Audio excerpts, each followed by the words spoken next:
Na carta de Paulo aos Filipenses, capítulo 1.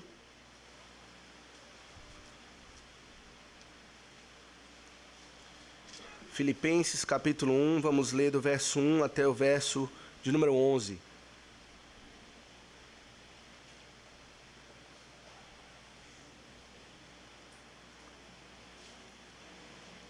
Estamos fazendo exposição sequenciada da carta de Paulo aos Filipenses e já expomos os versos 1 e 2 e hoje vamos focar nos versos 3 a 11, mas vamos ler a partir do verso 1. Filipenses, capítulo 1, diz assim a palavra do Senhor. Paulo e Timóteo, servos de Cristo Jesus, a todos os santos em Cristo Jesus, inclusive bispos e diáconos que vivem em Filipos, graça e paz a vós outros, da parte de Deus, nosso Pai, e do Senhor Jesus Cristo. Dou graças ao meu Deus por tudo que recordo de vós, fazendo sempre com alegria súplicas por todos vós em todas as minhas orações, pela vossa cooperação no Evangelho, desde o primeiro dia até agora. E estou plenamente certo de que aquele que começou boa obra em vós há de completá-la até o dia de Cristo Jesus. Aliás, é justo que eu assim pense de todos vós, porque vos trago no coração, seja nas minhas algemas, seja na defesa e confirmação do Evangelho, pois todos sois participantes da graça comigo. Pois minha testemunha é Deus da saudade que tenho de todos vós, na eterna misericórdia de Cristo Jesus.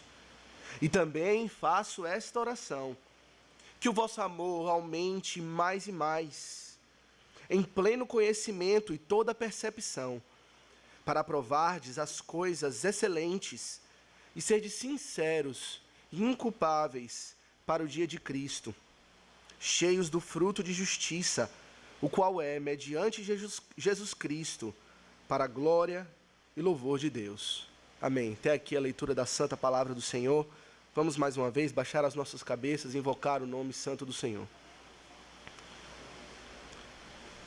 Bendito Deus e bondoso Pai, estamos diante da Tua palavra, que é inerrante, autoritativa, escrita no passado, mas que fala ainda hoje aos nossos corações. A Tua palavra nunca muda, ela nunca murcha. As gerações passam, ó Pai, mas a Tua palavra permanece para sempre.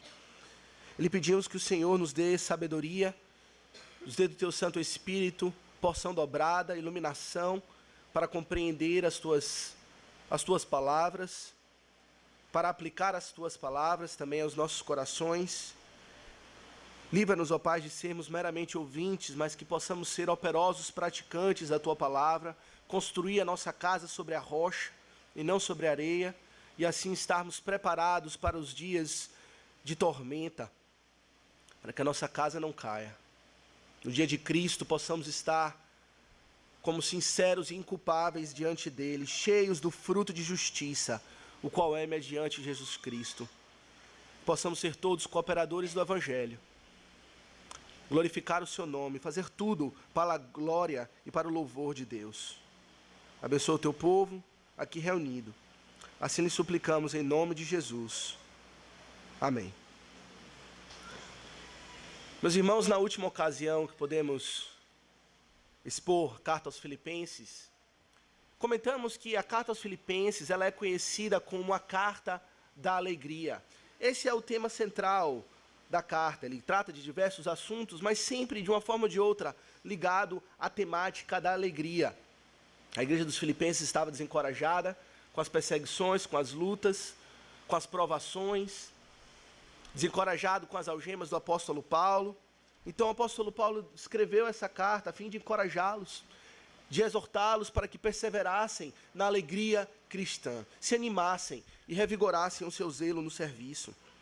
E nesta passagem aqui, do verso 3 ao verso 11, nós vemos o apóstolo Paulo falar da sua própria alegria, da sua satisfação como ministro de Cristo, como apóstolo do Senhor. Ele expõe aquilo que lhe dá alegria como um servo. Isso é importante para nós entendermos o que alegra um ministro. Poderíamos então fazer essa pergunta: o que alegra um pastor? O que traz alegria ao coração de um pastor de ovelhas, um apóstolo do Senhor Jesus?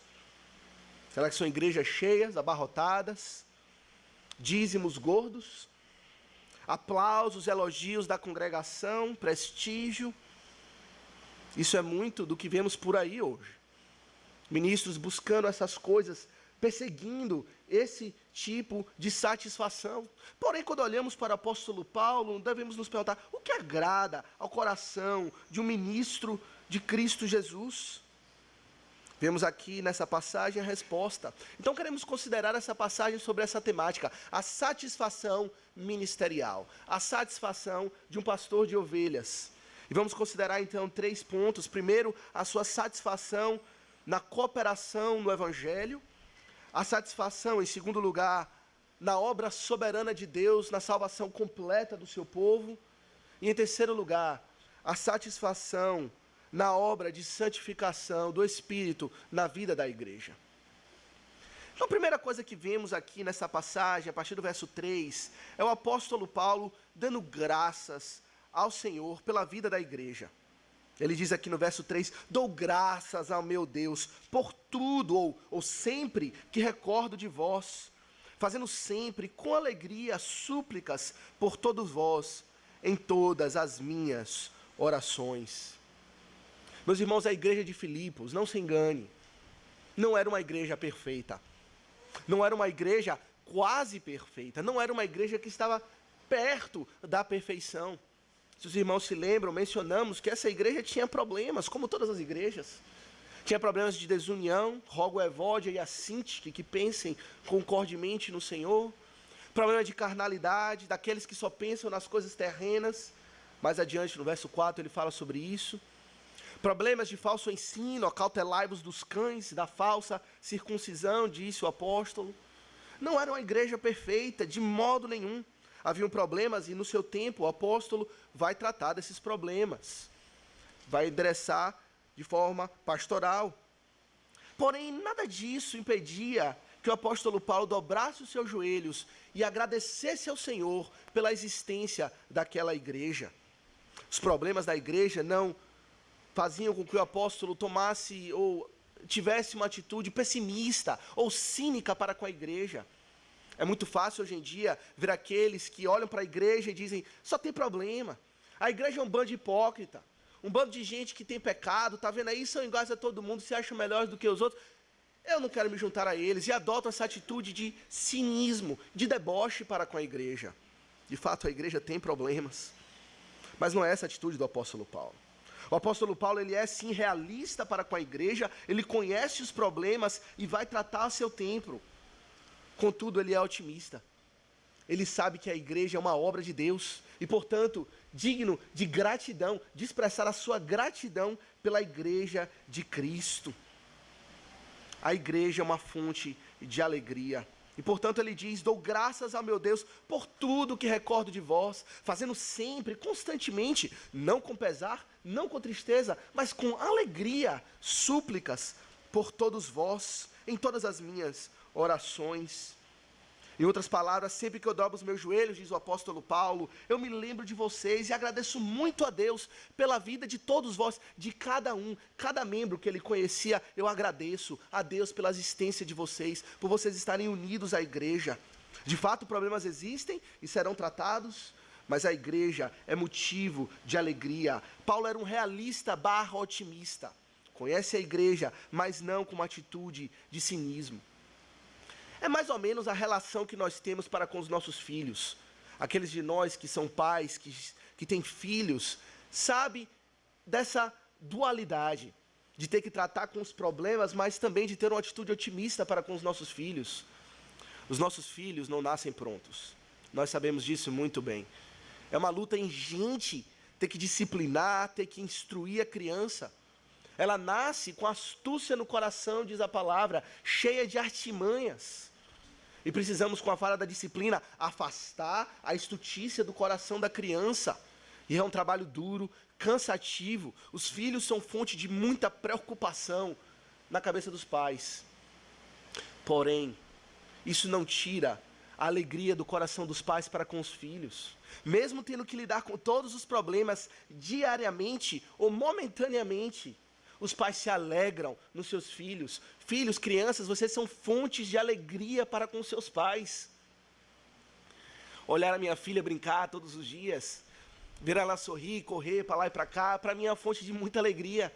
É como se o coração fosse explodir de tanta alegria, mesmo tendo que por vezes retirar para disciplinar, instruir, às vezes cansado, às vezes já perdendo a paciência. Ainda assim ela é fonte de profunda alegria. E eu dou graças a Deus todos os dias pela existência da minha filha.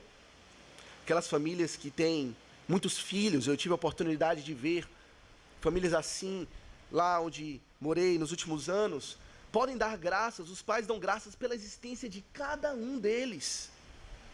Até aqueles pais que têm alguns filhos, ou um ou outro filho com alguma deficiência física ou mental, dão graças a Deus pelos seus filhos, do jeitinho que eles são, mesmo com todos os problemas, as dificuldades, as lutas, dão graças a Deus pela existência de cada filho. Filho é fonte de alegria, é bênção do Senhor. E assim também é com a igreja.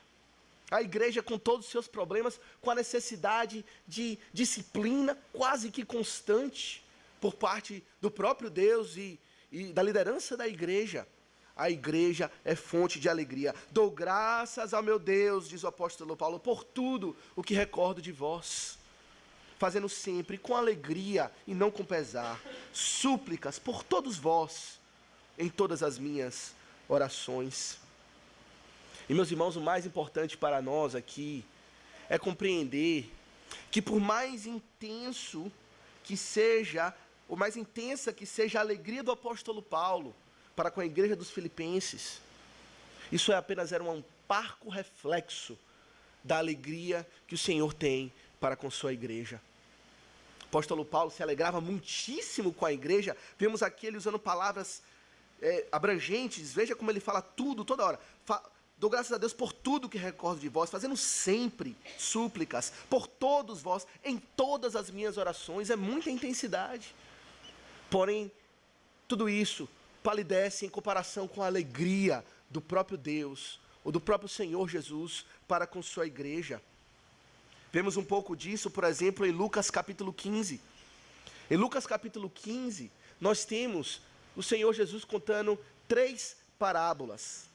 A parábola da ovelha perdida, a parábola da dracma perdida, ou da moeda perdida, e a parábola do filho perdido, ou do filho pródigo. E todas essas 3 parábolas têm, basicamente, um mesmo ensino, uma mesma conclusão, que é falar da alegria do Senhor para com o seu povo. No início do capítulo 15 de Lucas, o Senhor estava com os fariseus, com os pecadores, com os publicanos, certamente ensinando a respeito do reino, comunicando a sua mensagem, o seu evangelho, da sua graça perdoadora para com aqueles que se arrependem. E os fariseus olham e acusam o Senhor Jesus. Ele quer se associar a esse povo, ele come com pecadores, está vendo? E em resposta, o Senhor conta essas 3 parábolas. A parábola da ovelha perdida, da dracma perdida e do filho perdido. E o ponto de todas essas parábolas é que por meio do arrependimento, o Senhor se alegra com aquilo que foi achado, que estava perdido e que foi achado. Os céus se alegram nessa parábola, o Senhor conta. Anjos se alegram quando um pecador se arrepende.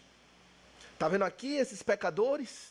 Bebês na fé, certamente, ainda tendo muito para crescer, muito para desenvolver essa santidade. Eles são a minha alegria. Eu me regozijo porque eles têm mostrado arrependimento verdadeiro de pecados e abraçado o meu evangelho. Eu me alegro de estar com eles. O Senhor se alegra com o seu povo. A festa no céu, quando um pecador se arrepende, quando nos ajuntamos como igreja, proclamando que Ele é Rei, que somos pecadores e que devemos nos arrepender dos pecados e confiamos na sua cruz, os céus se alegram, diz o Senhor Jesus. Somos fonte de alegria para o Senhor. É difícil chegar a essa conclusão. Conhecemos a nós mesmos, conhecemos os nossos pecados, as nossas fraquezas, as nossas iniquidades, e é difícil imaginar que podemos ser fonte de alegria para quem quer que seja, muito menos para Deus. Mas somos fonte de alegria para o Senhor. É isso que vemos, por exemplo, o Senhor falando em Isaías 53. Naquela passagem conhecida do servo sofredor, passagem dura, pesada, falando da morte de Cristo na cruz, ele faz menção a essa satisfação. Isaías 53, verso 10 e 11 diz assim: todavia ao Senhor agradou moer a Cristo, fazê-lo enfermar, quando der a ele a sua alma como oferta pelo pecado. Então, diz o texto, verá a sua posteridade e prolongará os seus dias, e a vontade do Senhor prosperará nas suas mãos. Ele verá o fruto penoso do trabalho de sua alma e ficará satisfeito. Ele ficará alegre. Qual é o fruto desse trabalho penoso? É a igreja. É a igreja redimida pelo seu sangue. Traz satisfação ao coração do Senhor Jesus Cristo. O que ele está dizendo aqui é que a cruz, a rude cruz, horrenda cruz, valeu a pena para redimir a igreja, para salvar o seu povo. Ele tem satisfação na sua igreja. Hebreus, capítulo 12, verso 2, semelhantemente lemos assim: olhando firmemente para o autor e consumador da fé, Jesus, o qual, em troca da alegria que lhe estava proposta, suportou a cruz, não fazendo caso da ignomínia, está sentado à destra do trono de Deus. Qual foi a alegria que lhe estava proposta? Qual era a proposta da cruz? A igreja redimida, o seu povo eleito por ele, sendo salvo por ele na cruz. Ele considerou a igreja a proposta feita, como o pastor tem falado, no pacto da redenção, pacto eterno, entre o Pai e o Filho e o Espírito. O Pai lhe propôs uma igreja, um povo só seu, separado, povo de propriedade exclusiva dele, e ele disse, vale a pena. Suportou a cruz, não fazendo caso da ignomínia, do vexame, se fez pecado por nós, em troca da alegria que lhe estava proposta. A igreja é fonte de alegria do Senhor Jesus. Podemos dar graças à igreja, dar graças a Deus pela igreja. Mas veja que o apóstolo aqui acrescenta uma razão específica pelo qual ele dava graças a Deus pela existência da igreja, particularmente a igreja de Filipos. Ele diz assim: dou graças a meu Deus por tudo que recordo de vós. E aí no verso 5 ele fala: pela vossa cooperação no Evangelho, desde o primeiro dia até agora. Dou graças a Deus por tudo que recordo de vós. Qual a razão? Pela vossa cooperação no Evangelho. O que significa ter uma cooperação no Evangelho? A palavra aqui traduzida por cooperação, no original, no grego, é uma palavra que certamente a maioria de nós conhece. É a palavra koinonia, comumente traduzido por comunhão. Então, como se o apóstolo Paulo estivesse dizendo, dou graças a Deus por tudo que recordo de vós, pela vossa comunhão, pela vossa koinonia no Evangelho. O que quer dizer, então, ter comunhão, ou ter essa cooperação, essa participação no Evangelho? Meus irmãos, a forma como usamos a palavra comunhão, no sentido moderno, ela tem o seu valor um pouco enfraquecida em comparação com o sentido bíblico da palavra. Quando acaba o culto e temos um momento com lanche ou um suco, nós costumamos falar, vamos ter um momento de comunhão agora. Um momento onde vamos nos confraternizar, vamos conversar uns com os outros, bater um papo, tomar um lanche. Ou então quando vamos para a praia no sábado juntos como igreja, aí temos um dia legal, um dia juntos de descanso, geralmente costumamos falar, tivemos um momento de comunhão agradável. E nos referimos a isso, a esse momento que tem início, meio e fim, que começa e se encerra, onde vamos nos confraternizar de uma forma agradável, de uma forma prazerosa. Porém, a palavra aqui não tem esse sentido. A palavra koinonia, geralmente traduzida por comunhão, tem um sentido muito mais pesado. Fala-se de associação, de pessoas estarem se aproximando, mas num sentido muito mais sério, do que um mero cafezinho ou um suco depois do culto. A palavra comunhão, ou koinonia, tem um sentido comercial. A ideia de aqueles que vão fazer negócio juntos, eles entram em comunhão. Quando fizemos um estudo sobre essa palavra no Novo Testamento, vemos essa ênfase. Aqueles que doam algo ou fizeram alguma doação monetária tenham a comunhão. Inclusive, esse é o contexto aqui. O apóstolo Paulo não menciona agora, mas sabemos que uma das razões pelo qual ele escreve essa carta é porque os filipenses fizeram um investimento ou uma doação, entregaram um donativo ao apóstolo Paulo que estava encarcerado em Roma.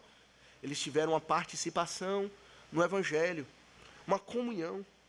E talvez a melhor forma de traduzir essa palavra, eu acredito, e algumas versões traduzem assim, seria dizer: dou graças a meu Deus pela vossa parceria ou sociedade no Evangelho. A melhor forma de entendermos o sentido é considerarmos o nosso contexto moderno de abrir uma sociedade, ou de fazer uma parceria para levar adiante algum negócio. Quando alguém tem uma ideia de um negócio lucrativo, geralmente essa pessoa não trabalha sozinha, ele chama um sócio, um parceiro.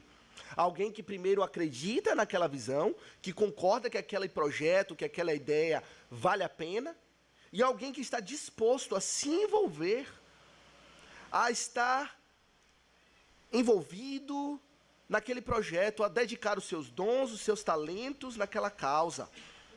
Ele vai entregar o seu talento, os seus recursos, o seu dinheiro, o seu tempo, para fazer aquele projeto acontecer.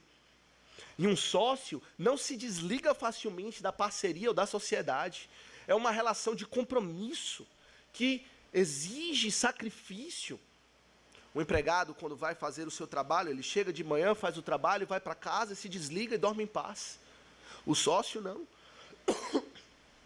Ele geralmente dorme com a cabeça borbulhando de ideias sobre como fazer o negócio prosperar.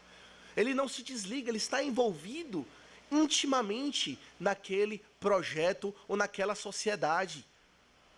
É isso que ter comunhão, é isso que ter koinonia. É estar envolvido em união numa causa comum, com compromisso, disposto a se sacrificar para ver aquilo acontecer, aquele projeto ou aquela ideia acontecer.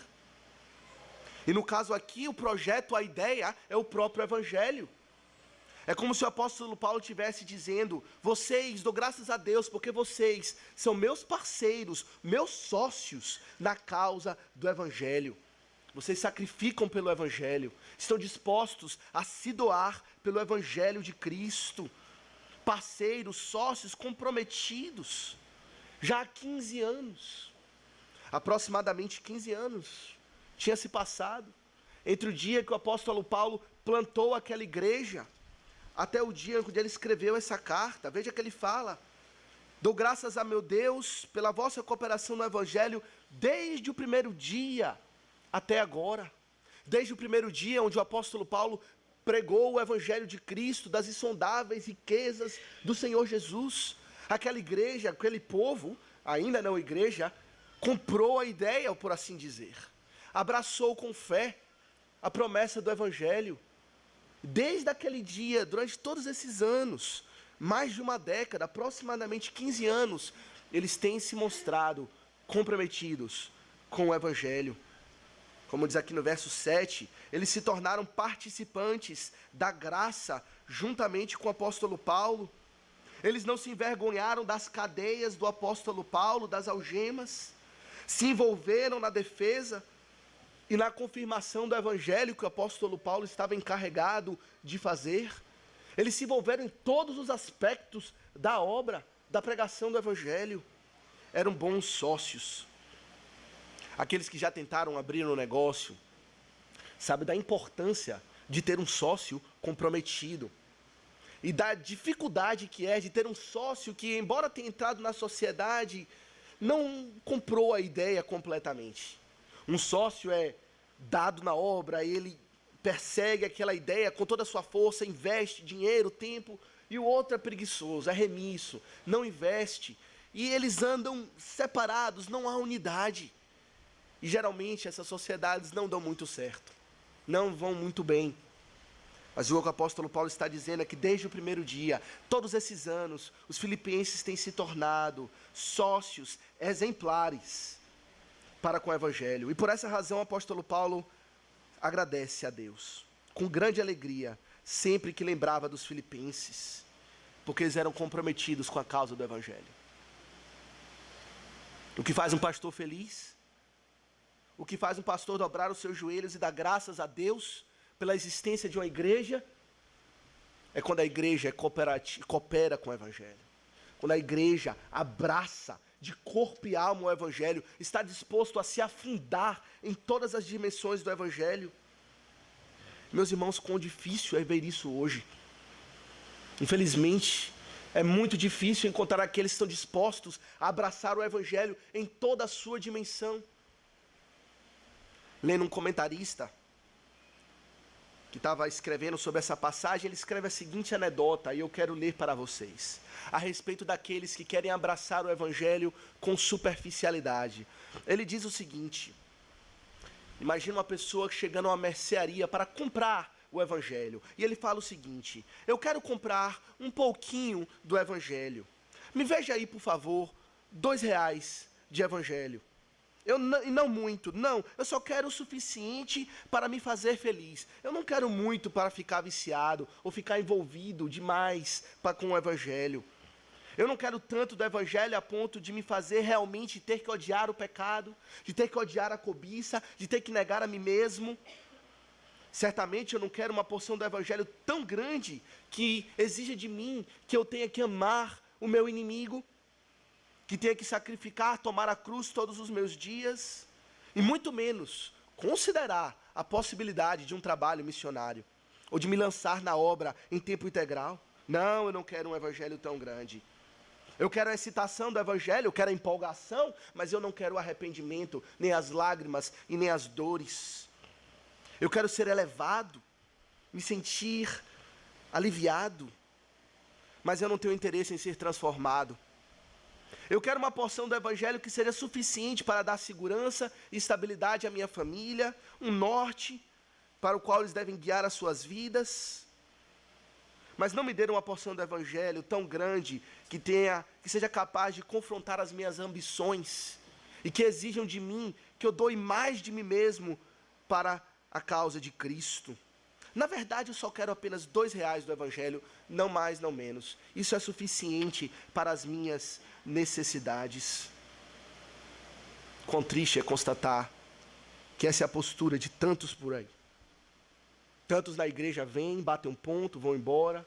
Querem um evangelho tipo fast food, que passa, pede pelo número, come rapidinho e vai embora, não se envolve. Mas o evangelho não pode ser tratado assim. O evangelho não pode ser fatiado. O evangelho não pode ser terceirizado. O evangelho é tudo ou nada. Como o Senhor Jesus disse: se alguém quer vir após mim, se alguém quer o meu evangelho, se alguém quer o perdão de pecados, negue-se a si mesmo, tome a sua cruz todos os dias e siga-me. Em outras palavras, você quer fazer parte dessa sociedade com o evangelho? Você quer entrar neste negócio? Invista a sua própria vida, sua própria vontade, seus próprios objetivos, morra para si mesmo, vem e segue-me. É uma causa que exige todo homem. E meus irmãos, a alegria do apóstolo Paulo é que essa era a atitude dos filipenses. Estavam dispostos a se dar pelo evangelho. E a nossa oração, o nosso desejo é que a nossa igreja seja marcada, seja conhecida por essa característica. Que nós possamos ser a alegria e coroa do Senhor Jesus Cristo pelo nosso envolvimento no seu reino. Como indivíduos, cada um de vós, e como igreja como um todo, possamos ser marcados assim, não medir esforços para ver o nome de Cristo ser exaltado, que possamos ser fonte de alegria e ações de graças, por sermos participantes diligentes no corpo, e não medíocres, e não meros empregados, mas sócios, que se comprometem, que têm interesse, querem saber o que está acontecendo, com esta empresa, por assim dizer, chamada igreja, que tem a missão, o Evangelho de Cristo. Às vezes é triste constatar que estamos mais próximos da atitude dos discípulos, que quando viram Cristo na cruz, sendo mandado para a cruz, deram pé, fugiram, acharam que o negócio ia bancarrota, que ia falir, e que é melhor fugir, pularam do barco, saíram correndo, abandonaram Cristo só. Por um momento, se arrependeram depois. Mas poucos de nós têm a atitude das mulheres que ficaram aos pés da cruz, chorando, clamando pelo Cristo crucificado, dispostos não a abandoná-lo, mas estar com Ele em todos os momentos. Deixa-me fazer uma pergunta. O que lhe impede de se envolver no Evangelho desta maneira? De se envolver com a igreja, que é coluna e baluarte da verdade, a verdade do Evangelho, desta maneira, de corpo e alma? Para mim só tem duas respostas. Ou você não acha que o Evangelho é um bom negócio, uma boa ideia, que vale a pena investir? Você acha que outras coisas são mais interessantes? Ou você já está envolvido com outro projeto, com outro negócio, já está comprometido a servir um outro Senhor, e não está disposto a abrir mão, não está disposto a abraçar a exclusividade do Evangelho, que não admite que vamos servir a dois senhores. O que lhe impede de se envolver com o Evangelho dessa maneira? De abraçar o Evangelho em toda a sua dimensão e se tornar verdadeiro parceiro do Evangelho? Nada vale mais a pena do que o Evangelho de Cristo Jesus. Nada mais é digno de todo o nosso tempo, atenção, recursos, amor, do que o Cristo crucificado, sim, ressurreto, que ascendeu aos céus, está sentado à direita do Pai e um dia vai voltar. Por isso o apóstolo Paulo se alegrava. Essa é a satisfação pastoral. Mas esse segundo aspecto também temos que adiantar.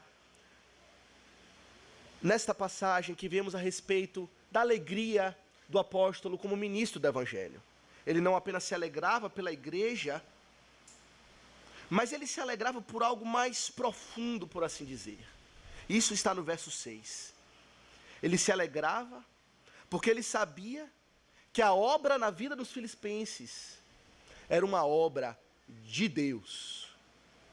Verso 6 diz assim: estou plenamente certo de que aquele que começou boa obra em vós há de completá-la até o dia de Cristo Jesus. O apóstolo Paulo tinha convicção de que aquela associação ao Evangelho que os filipenses demonstraram era uma obra não deles mesmos, mas era uma obra de Deus. Meus irmãos, homem algum, pela sua própria capacidade intelectual, vai achar o Evangelho uma boa ideia. O Evangelho para o homem natural, diz o apóstolo Paulo em outro lugar, é loucura para o homem, mas poder de Deus para aqueles que são salvos. O Evangelho diz que você não pode nada, que você não pode nada de si mesmo, que você depende de outro para se aproximar de Deus. Ele nos quebra, nos achamos muito bons, nos achamos bonzinhos, merecedores dos céus, mas o Evangelho diz: não, você é pecador e você precisa de Cristo, um mediador. Você precisa de alguém que vai intermediar a sua aproximação para com Deus. Você precisa do sangue de Cristo. E só pelo Espírito alguém pode dizer que Jesus Cristo é o Senhor. Só pelo Espírito alguém pode abraçar, virar sócio do Evangelho. E o apóstolo Paulo tinha essa convicção. Aquele que começou uma boa obra em vós há de completá-la até o dia de Cristo Jesus. E o apóstolo Paulo fala: é justo que eu pense assim de vós, porque desde o início vocês se associaram às minhas algemas, vocês têm dado frutos, evidência suficiente para que eu possa dizer com certeza, com convicção, de que Deus começou uma boa obra na sua vida, na vida de vocês, filipenses.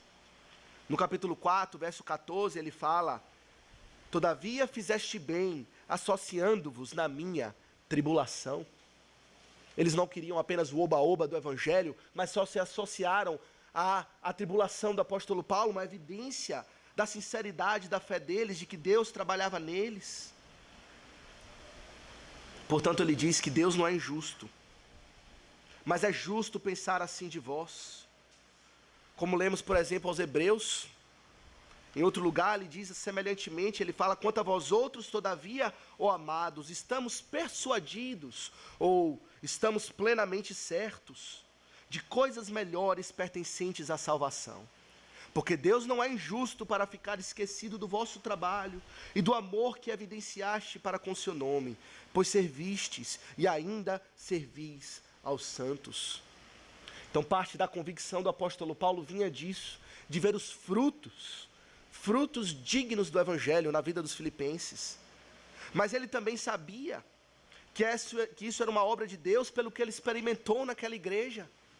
Desde o início, Deus soberanamente usou o apóstolo Paulo para o plantio daquela igreja. Os irmãos devem se lembrar, em Atos 16, uma visão apareceu a Paulo de um varão macedônio, que apareceu para ele e disse: passa a Macedônia e ajuda-nos. E o apóstolo Paulo entendeu, concluiu que Deus o havia chamado para anunciar o evangelho ali, de que Deus estava para começar uma boa obra naquele lugar. Ao pregar o evangelho a Lídia, a vendedora de púrpura, em Filipos, foi Deus quem abriu o entendimento dela para compreender o que Paulo dizia, para compreender o mistério do evangelho. Foi Deus que começou uma boa obra no coração de Lídia. Quando o apóstolo Paulo expulsou o espírito adivinhador de uma jovem possessa naquela igreja, ele o expulsou em o nome do Senhor Jesus Cristo. Foi Deus começando uma boa obra naquele lugar. Quando eles estavam presos, ele e Silas, Paulo e Silas, no cárcere, cantando e louvando ao Senhor de noite, foi Deus que mandou um terremoto para abrir as portas do cárcere.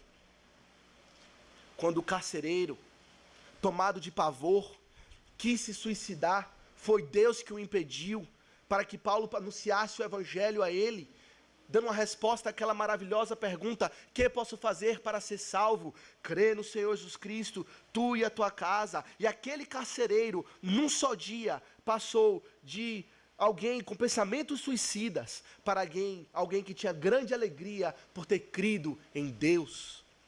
Foi Deus que operou uma boa obra naquele lugar. A salvação é de Deus.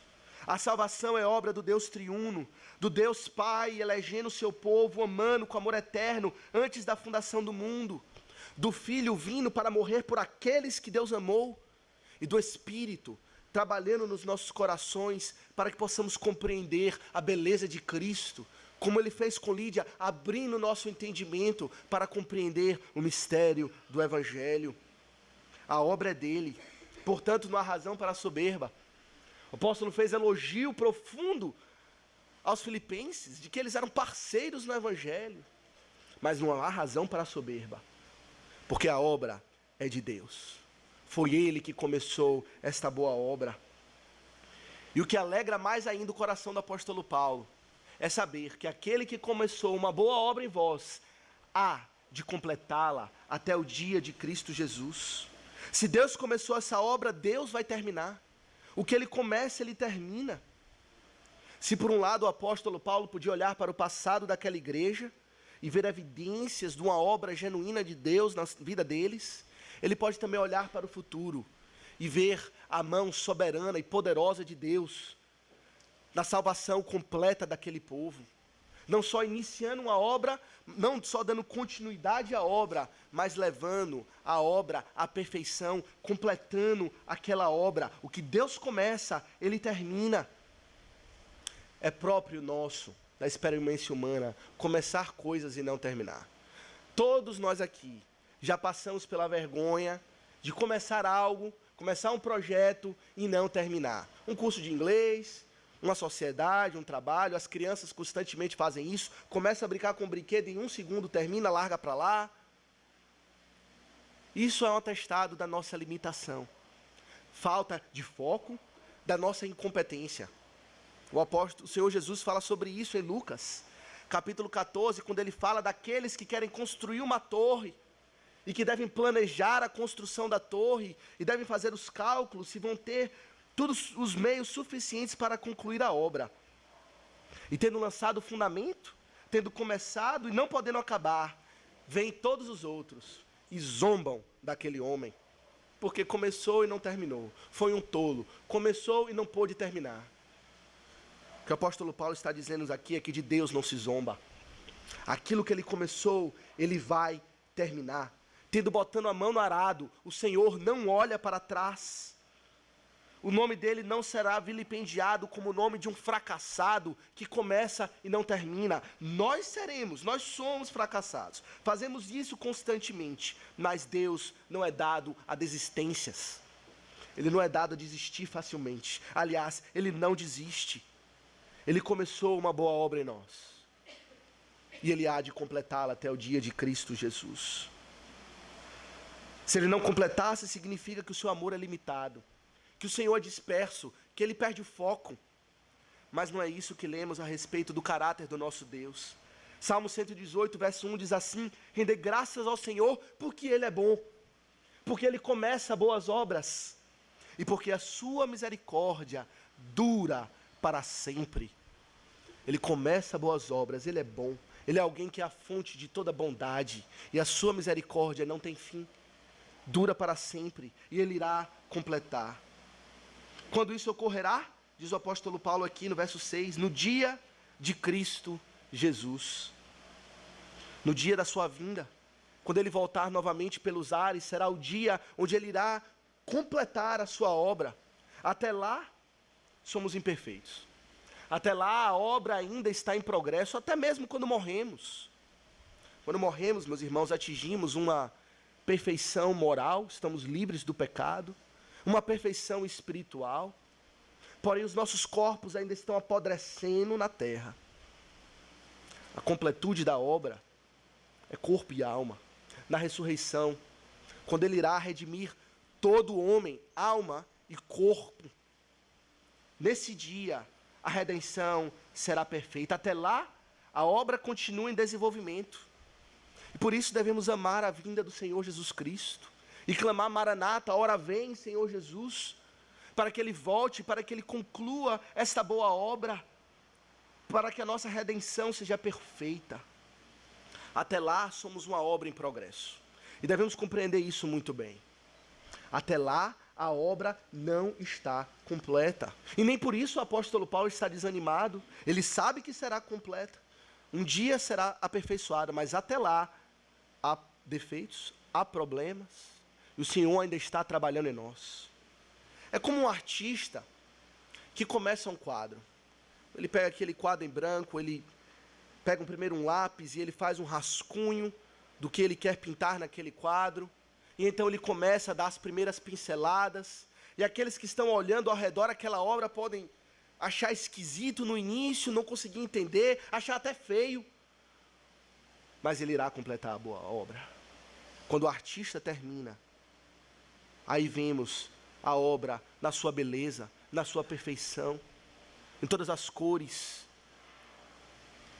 Mas até lá, somos uma obra incompleta. Alguns de nós somos rascunhos, bebês na fé, difícil de discernir algo que o Senhor está fazendo, mas se Ele começou, Ele vai terminar. Devemos saber disso porque é um consolo, meus irmãos.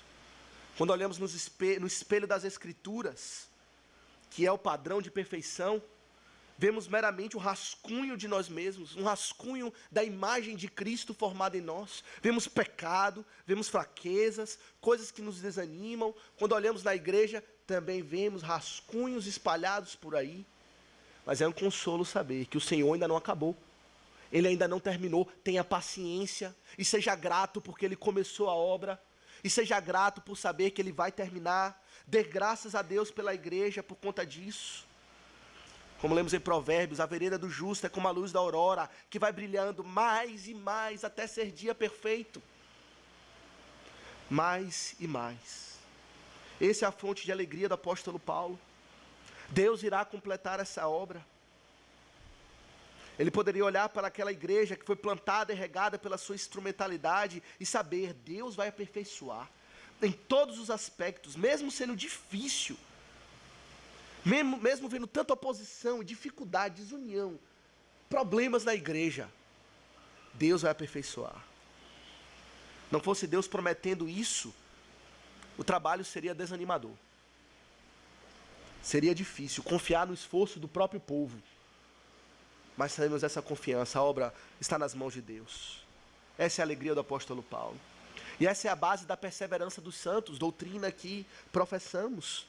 Que aqueles que são crentes crentes verdadeiramente arrependidos dos seus pecados, que creram em Cristo verdadeiramente, vão perseverar até o fim. A base não é o esforço próprio da perseverança da pessoa, mas é Deus que trabalha por trás. A base da doutrina da perseverança dos santos é a doutrina da perseverança de Deus. É porque Deus persevera que nós perseveramos. É porque Ele não desiste de nós que nós não desistimos dEle. Como o apóstolo Paulo falou em Romanos, também com convicção, como ele fala aqui, estou plenamente certo de que nem a morte, nem a vida, nem os anjos, nem os principados, nem as coisas do presente, nem do porvir, nem poderes, nem altura, nem profundidade, nem qualquer outra criatura poderá separar-nos do amor de Deus que está em Cristo Jesus. Nada nos separará do amor de Deus que está em Cristo Jesus. O apóstolo Paulo não é Deus? Ele não é vidente para saber o futuro, mas ele conhece o Deus da promessa, que prometeu que aquele que começou uma boa obra há de completá-la até o dia de Cristo Jesus. E o apóstolo Paulo declara essa promessa, mas ele também não hesita em orar para que o Senhor cumpra a promessa. Ele sabe que está nas mãos de Deus, mas ele ora para que Deus assim o faça. E é isso que vemos na parte final desta passagem. Nosso terceiro consideração, ele entra numa oração que tem base nessa promessa de Deus completar a obra. Falando assim, verso 9. E também faço esta oração, que o vosso amor aumente mais e mais, em pleno conhecimento e toda percepção.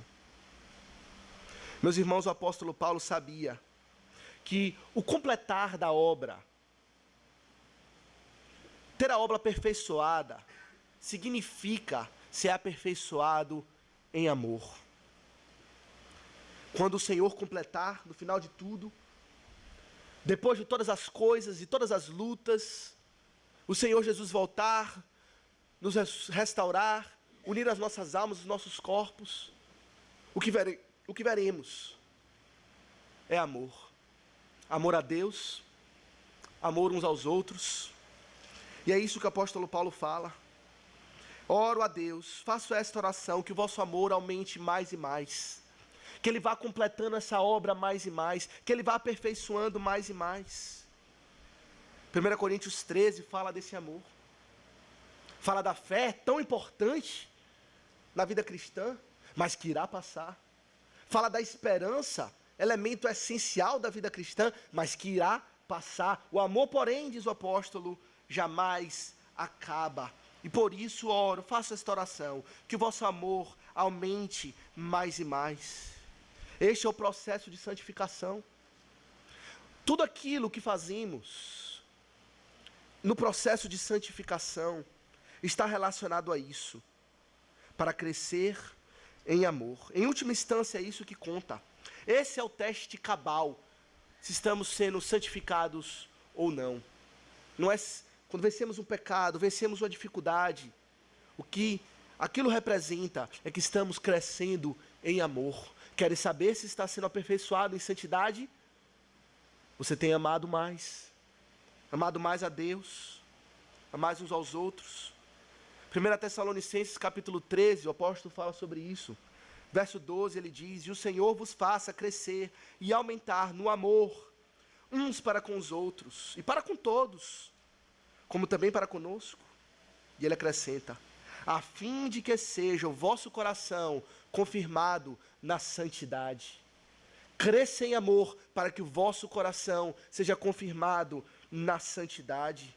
E tudo mais que fazemos na vida cristã está baseado nisso. Foi isso que o Senhor Jesus falou. que os 2 grandes mandamentos, amar ao Senhor acima de todas as coisas e o próximo como a ti mesmo, é o resumo de toda a lei e dos profetas. Toda a lei e os profetas, tudo que o Senhor nos revela, se resume nisso, dependem disso, de amar a Deus e amar uns aos outros. E veja que o amor que o apóstolo Paulo propõe ou fala não é um amor vazio, meramente sentimental, algo que é produzido pelo som de pianos tocados repetitivamente, ou aquelas músicas que fazem chorar, e fazem mesmo, mas é um amor firmado no pleno conhecimento, verso 9, que o vosso amor aumente mais e mais em pleno conhecimento e toda percepção, para provardes as coisas excelentes, diz o apóstolo Paulo. Não é um amor cego, mas é amor que é fruto de uma reflexão, de uma compreensão de quê? De Cristo, compreensão do Evangelho, compreensão do caráter de Deus. À medida que conhecemos Deus mais, que conhecemos o seu Evangelho mais, crescendo em conhecimento, devemos crescer em amor, em compromisso com o Senhor. E veja que o apóstolo Paulo fala sobre discernimento, sobre crescer em amor e toda percepção para provar as coisas excelentes. Meus irmãos, na vida existem coisas ruins, existem coisas boas, existem coisas excelentes. Aquilo que é ruim não é merecedor do nosso tempo.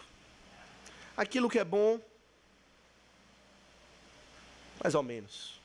Mas aquilo que é excelente é merecedor de todo o nosso amor, de toda a nossa atenção, de todo o nosso recurso. O apóstolo Paulo fala: oro para que vocês tenham tal discernimento, para compreender o que é excelente, e buscar o que é excelente, e assim crescer em amor. Mais adiante o apóstolo Paulo nos fala do que é excelente. Capítulo 3 de Filipenses, verso 8, ele fala do que é excelente. E da sua percepção, discernindo o que é ruim, o que é bom e o que é excelente, ele fala: sim, deveras considero tudo como perda, tudo, por causa da sublimidade, do conhecimento de Cristo Jesus, meu Senhor, por amor do qual perdi todas as coisas, e as considero como refúgio para ganhar a Cristo. O que é ter discernimento para provar as coisas excelentes? É saber discernir a sublimidade do conhecimento de Cristo, saber que Ele é mais amável do que 10.000, desejável mais do que muito ouro depurado, de que Ele é o amado das nossas almas, capaz de enxergar a beleza dEle. Ter discernimento é ser capaz de compreender isso, enxergar a Cristo pelos olhos da fé, enxergar que Ele é amável e mais desejável do que 10.000, como lemos em Cantares. Completar a obra é crescer em amor por Ele, estar cheio dos frutos de justiça, inculpável para o dia de Cristo. Veja a referência, dia de Cristo, verso 10 e no verso 6. Como é que o Senhor completa a obra para o dia de Cristo? É aumentando o nosso amor, em pleno conhecimento, em toda percepção, para aprovar as coisas excelentes, e ter sinceridade, e sermos inculpáveis no dia de Cristo, cheio do fruto de justiça, o qual é mediante Jesus Cristo para a glória e para o louvor de Deus. Onde está o seu amor, meus irmãos? O que é que lhe cativa? O que é que lhe rouba o seu desejo, as suas afeições, a sua atenção? O que é para você algo excelente? Que você investe o seu tempo, você investe seus recursos, investe sua vida. A felicidade de um pastor, a felicidade de um ministro, a felicidade do apóstolo Paulo, é ver a igreja discernindo a Cristo Jesus. Poder dar graças a Deus porque a igreja cresce em amor, mais e mais, por Deus e por uns aos outros, discernindo o que é bom. É triste ver o mundo, rebobinar um pouquinho, o mundo é apaixonado por esportes. Fico embasbacado como homens maduros, mesmo sendo descrentes, podem investir tudo que tem, até mesmo se matar e morrer por conta de uma bola rolando num gramado. O esporte é bom, não é ruim, está na categoria do bom, mas não está na categoria do excelente. Quantos de nós tratam os esportes, o futebol, como algo excelente e Cristo como algo bom?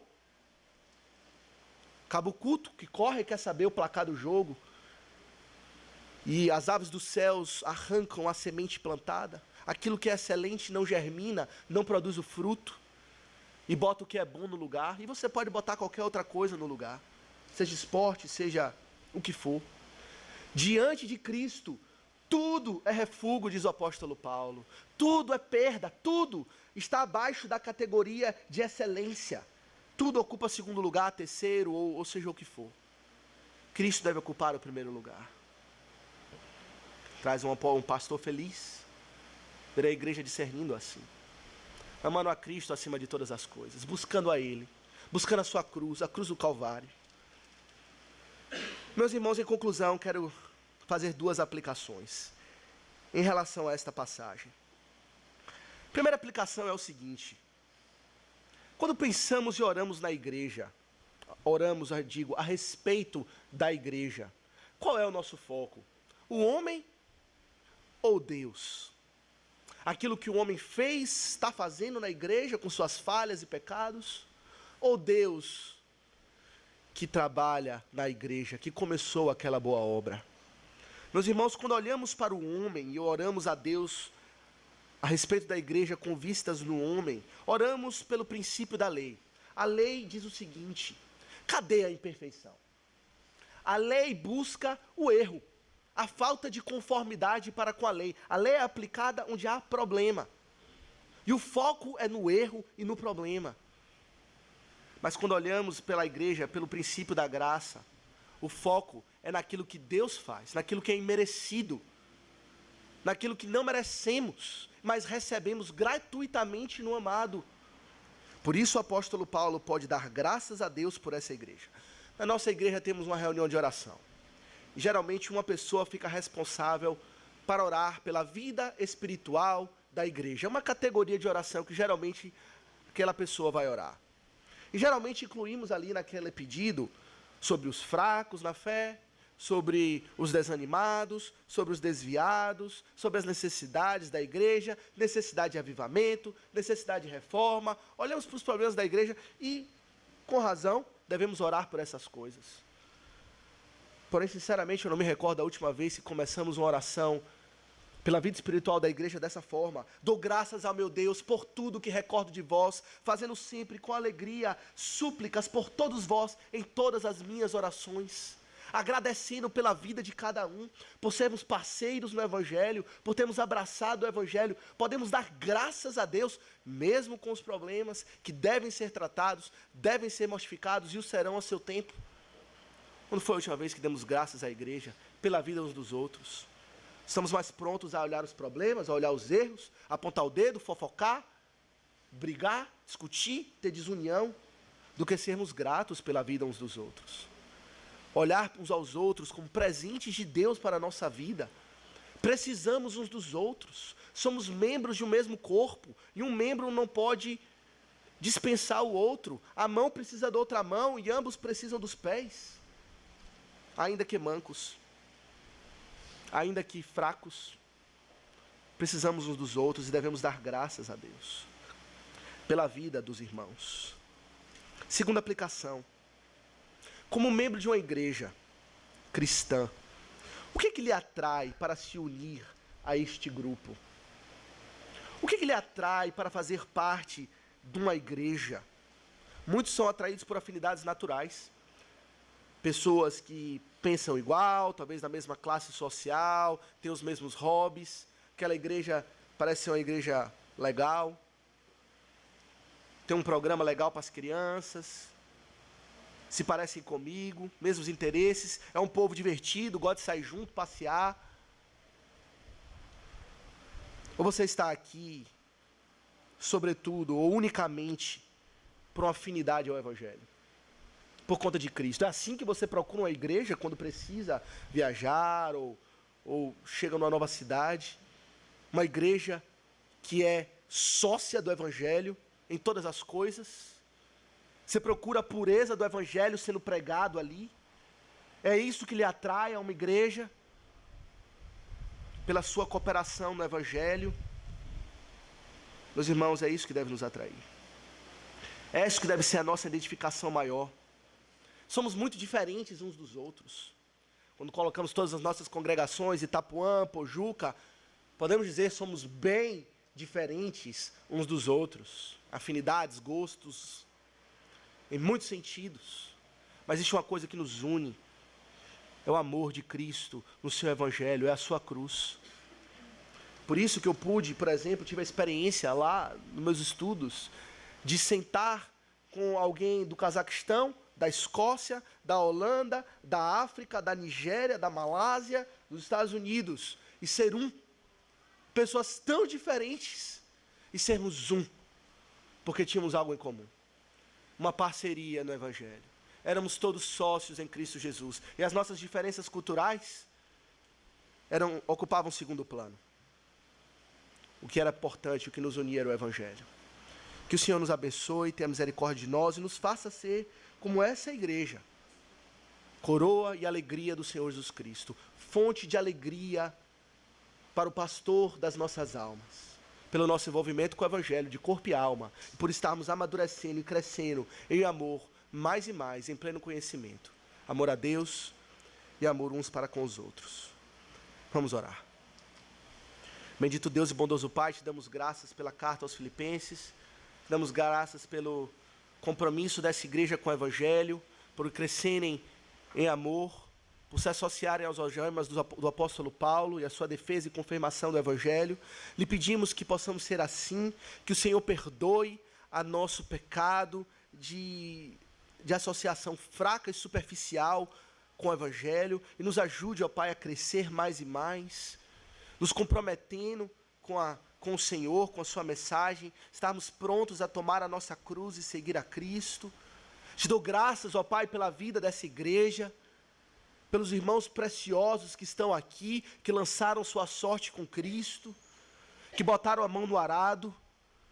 Obrigado, Senhor, pela vida deles.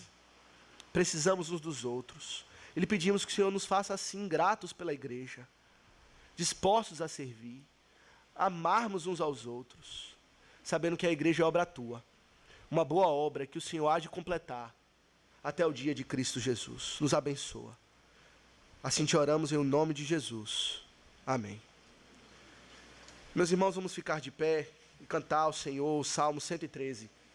Salmo 113.